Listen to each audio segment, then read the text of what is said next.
আজকের মতো রাজসভা এখানেই শেষ। এবার তোমরা যে যার বাড়ি ফিরে যাও। কিন্তু মহারাজ, আমাদের বেতনগুলো? বাড়াবো না, এক পয়সাও বাড়াবো না। তাতে তোমাদের কাজ করতে হয়তো করো, না হলে বাড়িতে গিয়ে বসে থাকো। ভদ্রলোকের এক কথা, না মানে না।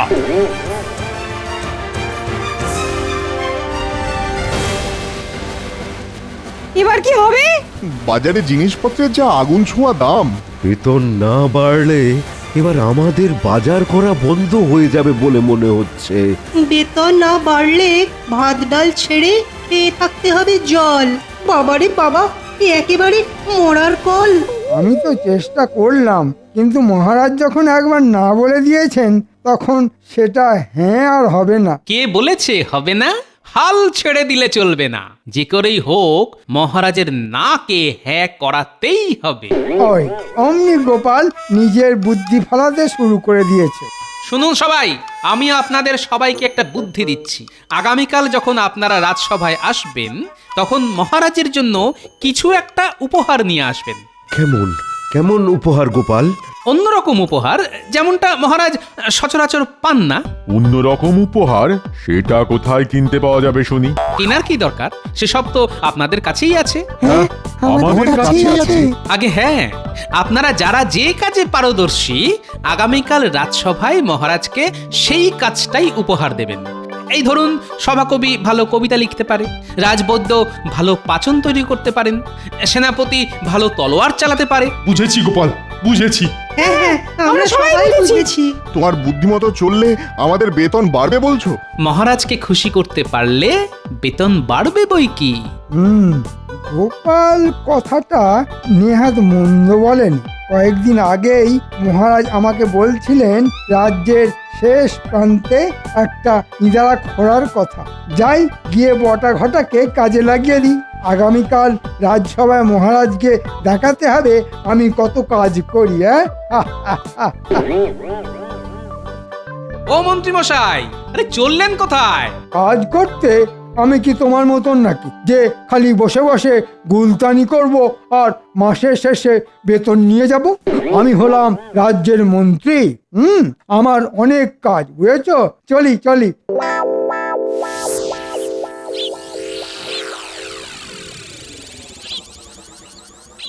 নে নে নে নে নে, এবার কাজে লেগে পড়, কাজে লেগে পড়। আচ্ছা মন্ত্রী মশাই।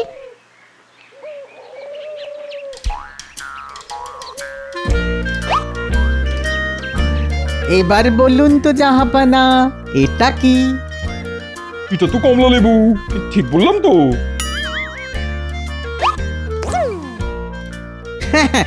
জাহাপানা একদম ঠিক বলেছেন। আমি হলাম বাংলার নবাব, আমি ভুল করতেই পারি না। এটাও আপনি ঠিকই বলেছেন জাহাপানা, একদম ঠিক বলেছেন।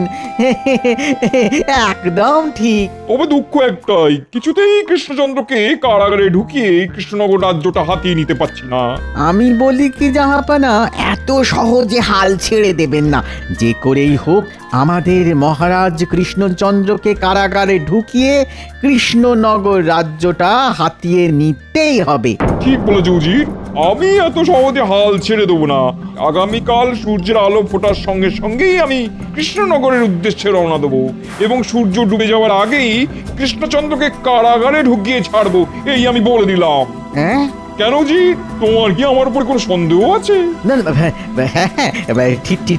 ঠিকই বলেছেন জাহাপানা, আপনি তো ঠিকই বলেছেন। কি বললে? না না, মানে আপনি আগামীকাল সূর্য ডুবে যাওয়ার আগে কৃষ্ণচন্দ্রকে কারাগারে ঢুকিয়ে ছাড়বেন, এটা আপনি ঠিক বলেছেন। মানে ও তাই বলো? একটুর জন্য বেঁচে গেলাম।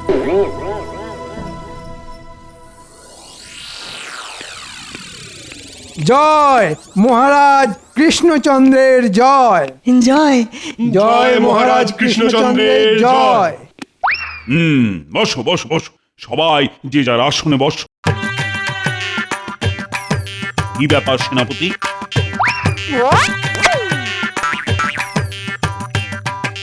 এই নিন মহারাজ, ফলাহার করুন। বাহ বাহ, দারুণ দারুণ। এমন ভাবেও যে আপেল কাটা যায় তুমি না দেখালে তো বিশ্বাসই করতাম না। ধন্যবাদ মহারাজ।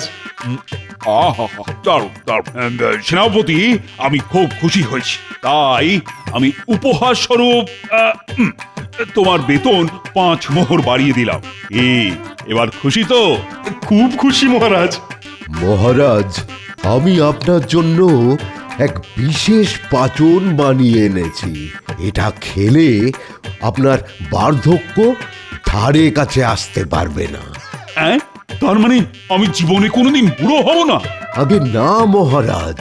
মহারাজ, আমি আপনার জন্য নিজের হাতে মন্ত্র লিখে নিয়ে এসেছি। এই মন্ত্র জপ করলে আপনার উন্নতি কে আটকায়? মহারাজ, মহারাজ, আমি গণনা করে দেখেছি এই ফুলটা সব সময় সঙ্গে রাখলে বুধ, বৃহস্পতি, শুক্র, রাহু, কেতু কেউ আপনার কোনো ক্ষতি করতে পারবে না। মহারাজ, আমি আপনার জন্য নিয়ে এসেছি এক বিশেষ তালা। এই তালা রাজকোষের দরজায় আটকালে আপনার রাজকোষ মোহরে ভরে থাকবে। হ্যাঁ, আমিও কিছু একটা এনেছি মহারাজ। হ্যাঁ, এটা হলো সংকেত যন্ত্র। হ্যাঁ, রাত দুপুরে রাজবাড়িতে ডাকাত পড়লে সবার আগে এই সংকেত যন্ত্রই বেজে উঠবে। মহারাজ, আমিও কিছু কম যাই না। আপনি বলেছেন রাজ্যের শেষ প্রান্তে একটা ইদারা খোঁড়ার কথা। আমি বটা ঘটাকে কাজে লাগিয়ে দিয়েছি। আগামীকালের মধ্যেই ইদারা খোঁড়ার কাজ শেষ হয়ে যাবে। বাহ বাহ, সত্যি মন্ত্রীমশাই, আপনিও দেখছি কম যান না। এইবার বুঝেছি কাল মন্ত্রীমশাই কাজ আছে বলে চলে গেল কেন। মহারাজ, সবাই এনেছে উপহার, আমি কেন যাব বাদ? আকাশে সূর্য যেমন একটা, তেমনি একটা চাঁদ। কবিতা লেখাই আমার পেশা, তাই লিখেছি 2-1 কলি। যদি মহারাজ অনুমতি দেন কবিতাটা তাহলে বলি। দিলাম দিলাম অনুমতি। না, শুরু করো সভাকবি। শোনো শোনো শোনো সবাই, বলি এক গল্প। এক যে ছিল রাজা, তার রাগ যে ভারী অল্প। বাসে ভালো তাকে সবাই, 8 থেকে 80। তিনি সবার আগে দৌড়ে আসেন, মাঝরাতে উঠলে কাশি। প্রজাদের ভালোবাসেন, আগলে রাখেন তিনি। গুড়ের থেকেও মিষ্টি তিনি, তাই দেখে লজ্জা পায় চিনি। আমি সেই রাজার এক সভাসদ, এত সহজে তাকে ছাড়ছি না। মহারাজ, এবার দয়া করে বেতন বাড়ান, এই কমে যে আর পারছি না।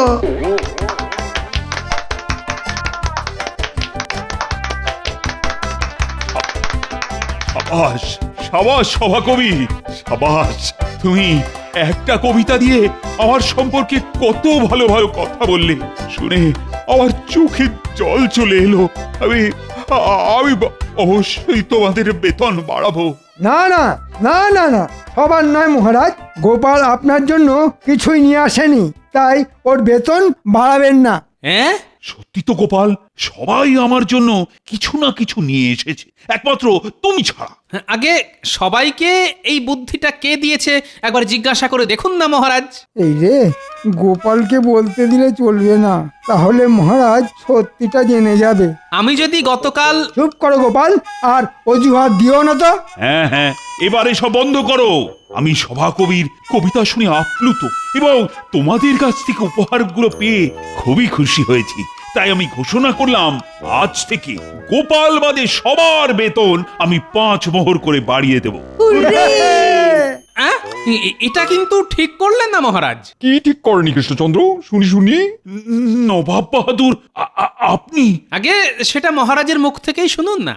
বলো বলো শুনি কৃষ্ণচন্দ্র। না মানে আমার সভাসদরা তো এক একটা রত্ন। তারা সবাই আমার জন্য আজ উপহার নিয়ে এসেছে, একমাত্র গোপাল ছাড়া। তাই মানে বাবা বাবা, তা আজ কি কি উপহার পেলে দেখাও দেখি। এই দেখুন জাহাপানা। তবে সব থেকে বড় উপহারটা আমি আপনাকে চোখে দেখাতে পারবো না, কারণ সেই উপহার চোখে দেখে নয়, কানে শুনে উপভোগ করতে হয়। বেশ বেশ, তবে তবে শোনাও শুনি। আপনি তো জানেন নবাব বাহাদুর, আমার রাজসভার সদস্যদের মতন সভাসদ গোটা বাংলায় কোনো রাজারই নেই। আমি রীতিমতো গর্ববোধ করিয়ে দিই সবাইকে নিয়ে। আজ আপনাকে তার একটা ঝলক আমি দেখাবো। থোড়ি মানে শোনাব। রাজসভার সভাসদদের নিয়ে কৃষ্ণচন্দ্রের বড্ড দিমাগ হয়েছে দেখছি। সভাকবি আজ এমন একটা কবিতা লিখে নিয়ে এসেছে যেটা শুনলে আপনি আপনার চোখের জল ধরে রাখতে পারবেন না, আমি কথা দিলাম। এই সুযোগ জাহাপনা কৃষ্ণচন্দ্রকে চেপে ধরুন। বুঝেছি হুজির, বুঝেছি। তাই নাকি? আর কবিতা শুনে যদি আমার চোখ দিয়ে জল না বেরোয় তখন? না না না না না, এই কিছুতেই হতে পারে না। সভাকবির কবিতা শুনে আপনার চোখ দিয়ে জল না বেরোলে আপনি যা বলবেন আমি তাই করব। বেশ, কবিতা শুনে আমার চোখ দিয়ে জল আর করতে না পারলে আমি তোমাকে কারাগারে ঢোকাবো কৃষ্ণচন্দ্র, সঙ্গে সঙ্গে তোমার রাজসভার সব সদস্যদেরও, বুঝেছো?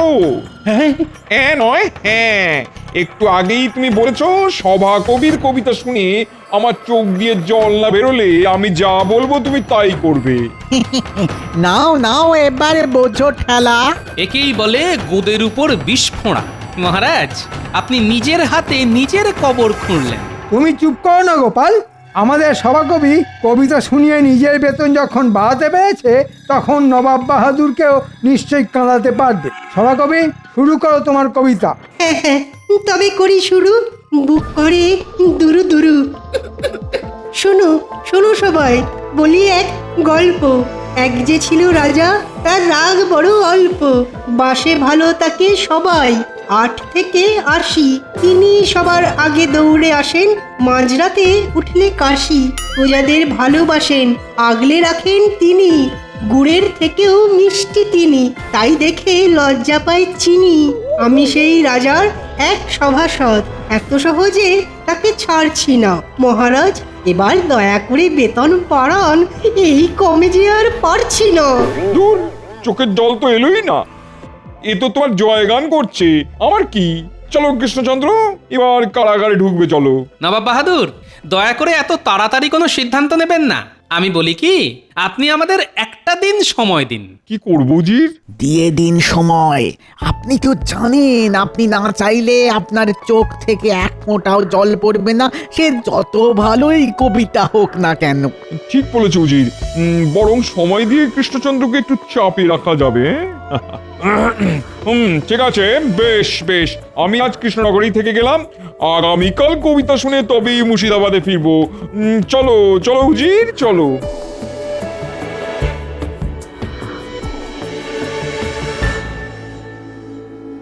মহারাজ, আমাদের বেতন আবার কমিয়ে দিন। আমরা কারাগারে বাকি জীবনটা কাটাতে চাই না। বাঁচান বাঁচান মহারাজ।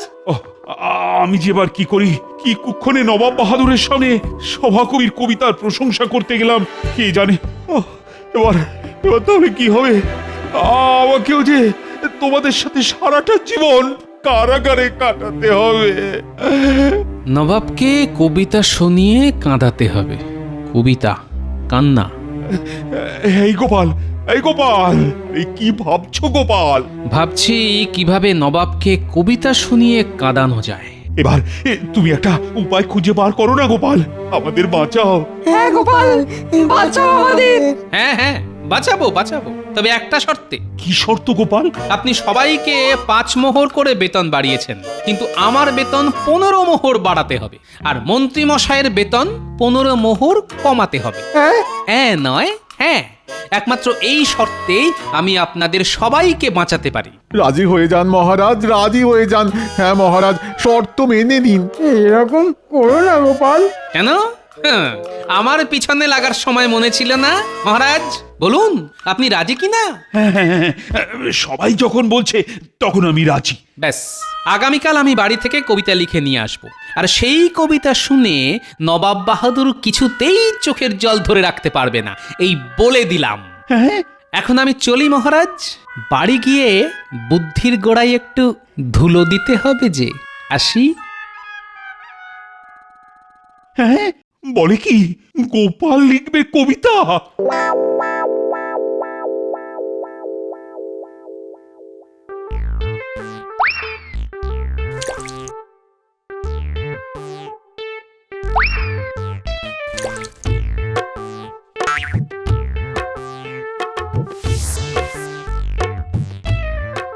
আহ, কি করছো গিন্নি? বলি চোখে দেখতে পাচ্ছ না নাকি কি করছি? সন্ধ্যাবেলা লোক কি করে শুনি?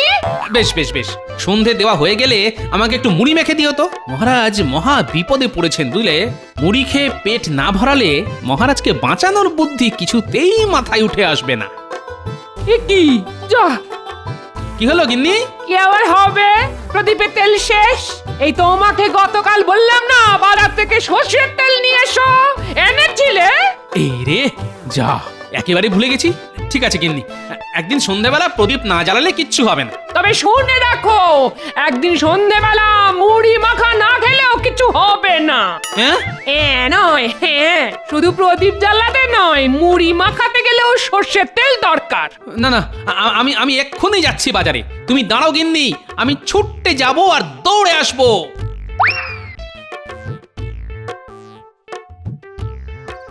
এই যে ভাই, তাড়াতাড়ি 1 পয়সার সর্ষের তেল দাও তো। হাত পাতো গোপাল দাদা। হ্যাঁ, খামকা হাত পাততে যাবো কেন শুনি? 1 পয়সার সর্ষের তেল আর কত হবে? ও হাতে করেই নিয়ে যাওয়া যাবে। ও, তাহলে এক কাজ করো ভাই, আমাকে 5 পয়সার সর্ষের তেল দাও। দাঁড়াও দাঁড়াও দাঁড়াও দাঁড়াও, জ্বালা থেকে তেল আমি তুলবো। দেখো ভাই, ঠিক আছে? হ্যাঁ হ্যাঁ গোপাল দাদা, ঠিক আছে ঠিক আছে, কিন্তু গোপাল দাদা তেলটা আমিও তুলে দিতে পারতাম। আরে পাগল, গোপাল এমনি এমনি কিছু করে না। এই দেখো, জ্বালা থেকে তেল বার করতে গিয়ে আমার হাতে সর্ষের তেল লেগে গেছে। এবার এটা আমি মাথায় মেখে নিলাম। 5 পয়সার তেলও পেলাম, সঙ্গে মাথায় মাখার তেল বিনামূল্যে।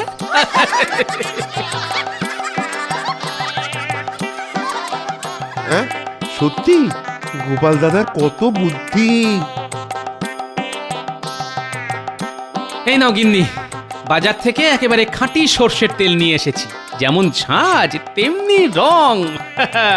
বেশ করেছো, এবার গিয়ে একটু বসো, আমি সন্ধেটা দিয়েই তোমাকে মুড়ি মেখে দিচ্ছি। আমার সন্ধে প্রদীপ জ্বালানোর চোটে আমার চোখ দিয়ে জল বেরিয়ে গেল।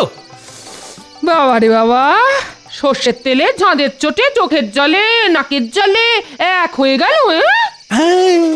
পেয়েছি, উপায় খুঁজে পেয়েছি।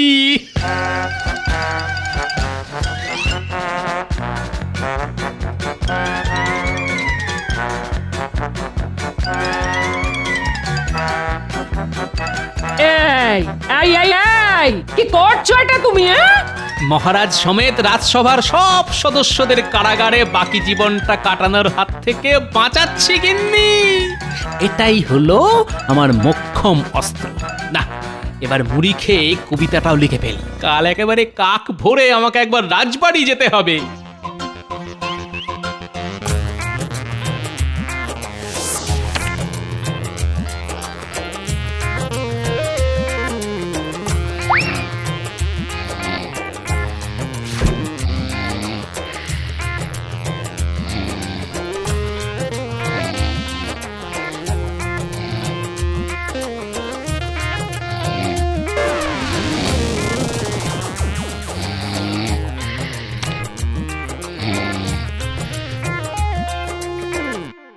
এ কি, গোপাল কোথায়? আগে এসে থেকে তো আমি সেটাই ভাবছি মহারাজ। মহারাজ, ওই দেখুন, গোপাল বোধহয় কবিতা লিখে নিয়ে এসেছে। তাই নাকি? তা কেমন কবিতা লিখেছো? নবাবকে শোনাবার আগে একবার আমাদের শোনাও দেখি। না না, এ খুবই বেদনাদায়ক কবিতা। শুনলে আপনারা সবাই কেঁদে ভাসিয়ে দেবেন মহারাজ। তার চেয়ে বরং একেবারে নবাব বাহাদুরকে যখন শোনাবো তখনই শুনবেন। চলুন চলুন, এবার তাড়াতাড়ি নবাব বাহাদুরের ঘরে চলুন।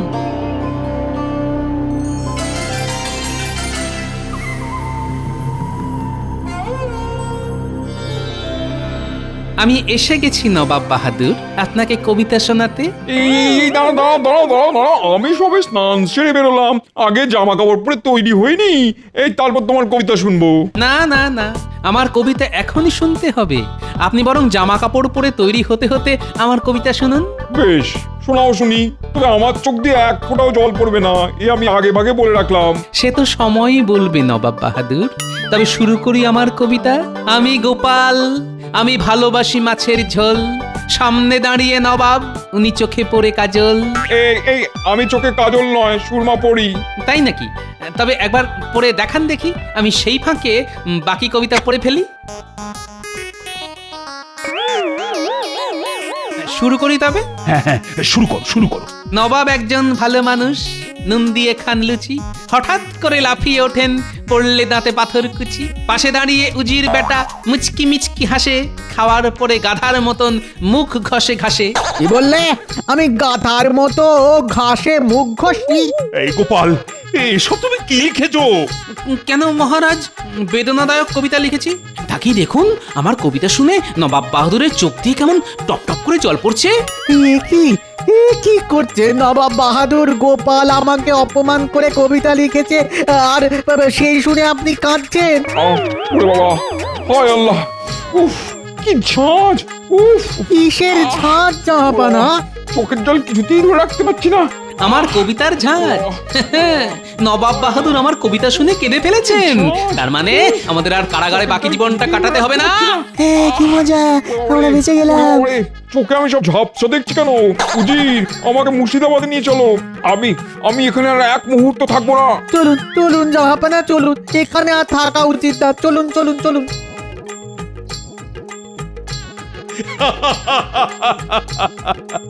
সাবাস সাবাস গোপাল, সাবাস।